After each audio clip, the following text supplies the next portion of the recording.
This is the process shot. I'm Michael. I'm stuck in a haunted movie theater, and I've seen Mr. Bug Goes to Town, an animated fantasy comedy from 1941 directed by Dave Fleischer. In a small city garden where a smaller community of insects have made a town of their own, they face potential doom from humans who litter and trample upon their land. Not all hope is lost, however, as town favorite Hoppity has returned from an unspecified trip.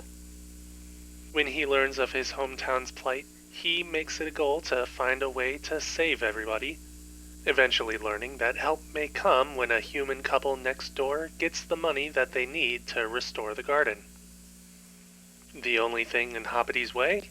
A neighboring beetle and property tycoon who not only wants the townspeople to buy up his land, but also has his eyes set on Hoppity's sweetheart, who is a honeybee. Hoppity is a grasshopper. I wouldn't think too much about any of it, though. It's just a movie. That's probably the best way to look at everything else as well. Not that there's anything bad about the movie at all. I'm just saying that it's a pretty silly story with a pretty simple premise, and it's nothing that you should go into expecting all that much from. Anyways, the story itself is fun enough, even if it's rather streamlined in its character personalities and a bit slowly paced in everything else. There are a few points where the movie strays away from the main story thread or does something that only returns it to the status quo, and so it does end up wasting a chunk of time, but if it did cut those scenes, it probably wouldn't be much more than half an hour long, I would say.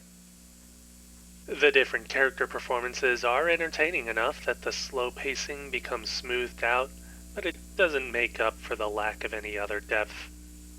Everybody has a role to play, and they stick to it throughout the entirety of the film. Again, I don't see this as incompetence on part of the filmmakers. It just feels natural for this story to be presented in this way, like a children's storybook or something.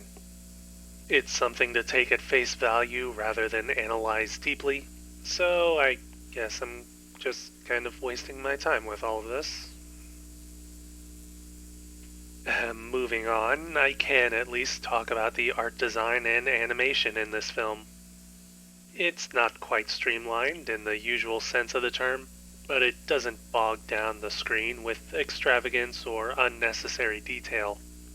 The relative simplicity here gives way to smooth movements and expressive visuals, making for a movie that has much to actually look at.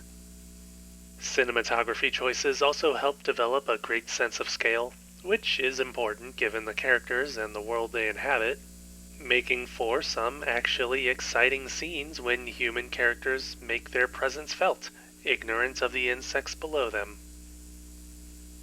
Otherwise, the only other technical detail worth bringing up is the music, which isn't too spectacular, but it does mean that this film is technically a musical.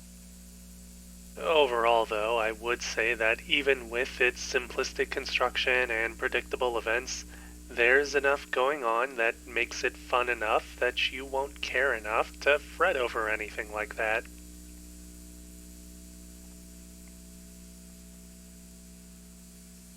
Mr. Bug Goes to Town, Dave Fleischer, 1941. 3.5 stars. I'd recommend giving it a try.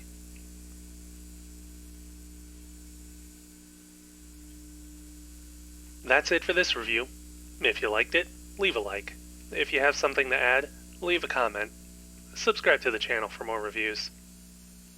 It does feel a bit weird reviewing this movie, mostly because it doesn't feel like it's worth scrutinizing to any extent. But I've already made it this far, so I might as well put something out there.